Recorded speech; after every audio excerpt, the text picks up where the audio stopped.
महाराष्ट्र में पंढरीनाथ की एक परम भक्ता रहती है, जिसका नाम है, जो भगवान की परम भक्त और विठ्ठल भगवान की, अगर आपने नाम सुना हो, महाराष्ट्र में पंढरपुर एक स्थान है, बहुत सुंदर ठाकुर जी के दर्शन है। पंढरीनाथ और रुक्मणी जी दोनों विराजमान। तो वहां एक भक्ता रहती थी, जेनाबाई। भक्तमाल में उनका चरित्र आता है। तो जेनाबाई जो थी वो परम भक्त थी विठ्ठल भगवान की। तो कबीर ने नाम सुना था, तो कबीर ने सोचा चलो दर्शन करके आते जेनाबाई के। आ गए कबीर उसके गांव में। अब जब आप किसी भक्त से, संत से मिलने जाते हो, तो आपके मन में एक पिक्चर होती है कि वो बड़े शांत होंगे, चेहरे पर मुस्कुराहट होगी और भजन कर रहे होंगे, आसपास जो लोग बैठे वो भी कीर्तन कर रहे हो। ऐसी एक वो होता है कि संत ऐसे होते हैं।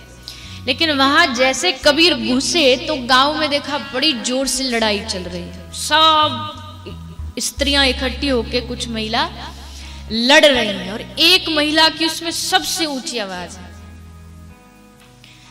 तो कबीर ने किसी से पूछा कि भैया लड़ाई क्यों हो रही है, और ये जो मैया लड़ रही है ये कौन है? तो बोले ये जेनाबाई है। कबीर बोले ये जेनाबाई है? अरे हमने इसके बारे में इतना सुना, बड़ी भक्ता है, ऐसी है वैसी, और ये लड़ रही है इतनी ऊंची ऊंची आवाज से। मन में आया शायद गलत जगह आ गया, पर फिर लगा कि नहीं, कई बार संतों के हर काम में कुछ ना कुछ छुपा होता है, तो चलो पूछ लेता हूं। पूछा कि क्यों हो रही लड़ाई? बोले जेना इसलिए लड़ रही है, वो कह रही है कि उसके कुछ कंडे हैं। कंडे समझते हैं ना, उपले, गोबर, गाय के गोबर के।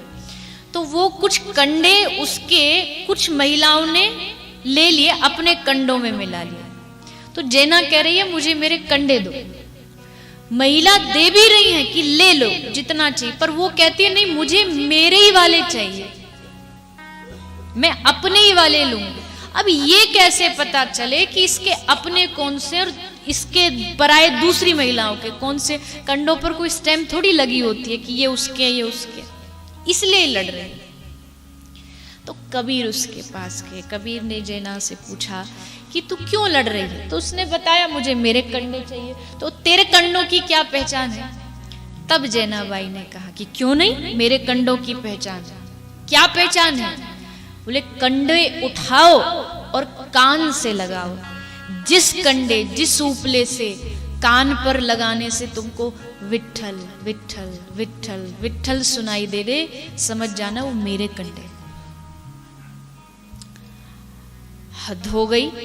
ऐसा होता है कहीं कि निर्जीव वस्तुओं से भगवान की आवाज आए, ध्वनि आए?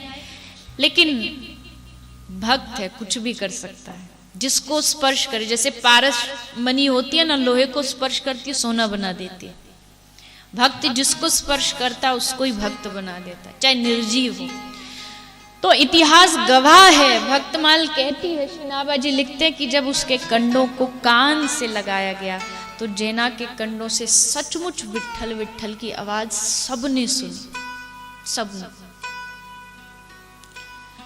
तो भक्त के रोम रोम से भगवान नाम की ध्वनि आती है।